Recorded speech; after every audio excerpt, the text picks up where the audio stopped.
Hi, I'm Earl Rynerson. I'm running for mayor of Fort Lauderdale. I'm showing you this chart because this is one of the most important things you can look at, which will help you visualize in your mind the budget problems that we have here in our city of Fort Lauderdale.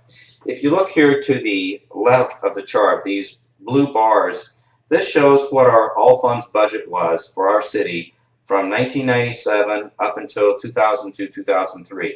During that period of time, our budget growth was relatively stable. Most cities in the country will have an annual budget growth of somewhere between 2 and 3% per year, and that's during good economic times.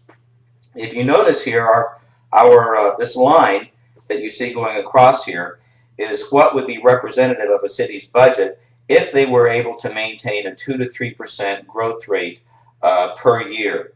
And as you can see, during these 6 years with the blue bars, our city's budget was relatively stable and followed to some degree that 2 to 3% growth rate per year. Now, what happened in our city back in 2001, 2002, 2003? Most of you folks who have lived here during that period of time will remember that our property values started going up, and in some cases were increasing 20 to 30% per year. And as you notice, these red bars show our all funds budget during that same period of time.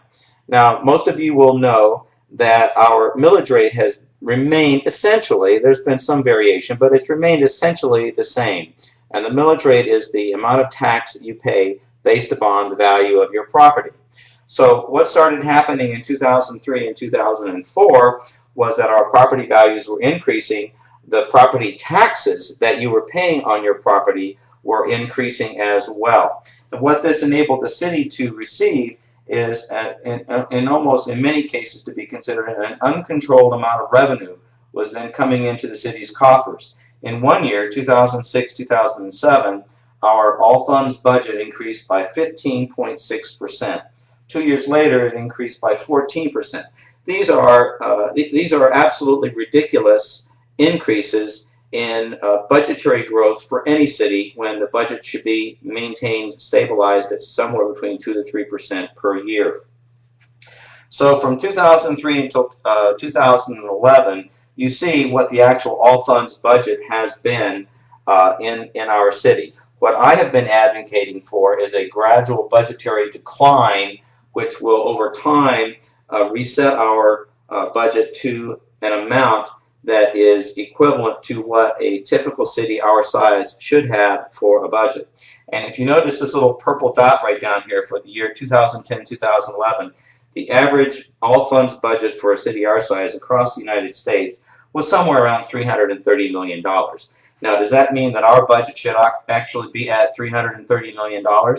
Well, maybe, maybe not. I don't believe necessarily that it has to be at that point. But if you look at what our budget was back here, and if you apply a 2 to 3% growth rate per year on our budget and maintain controls on our spending, you see that this area here is not too far off from what other cities our size currently have. So the amounts over this line, in my mind, represent potential waste and greed that our city's bureaucrats and our commission and mayor have been exhibiting in allowing our budget to get out of hand because of the property values.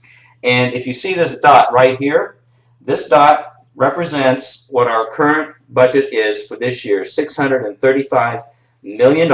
Again, this is the all funds budget.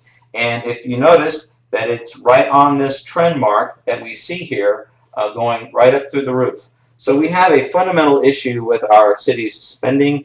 We need to get it back under control. Current Mayor Jack Seiler has done very little, if anything, to reduce spending. In fact, this is the largest budget that we've had to date. Mayor Seiler has pulled over $25 million from our city's savings account, which is called the city's reserve. He's taken almost 30 million, 25 million of this, and has now reduced our savings account from about 80 million down to about $50 million. So our mayor over the last 3 years has not exhibited any leadership or any financial controls, and this is one of the reasons why I'm running for mayor, and I this is one of the reasons why I wanted to show you this chart, so that you can see for yourself the problems that we have associated with our city's budget and our city's spending. Thank you.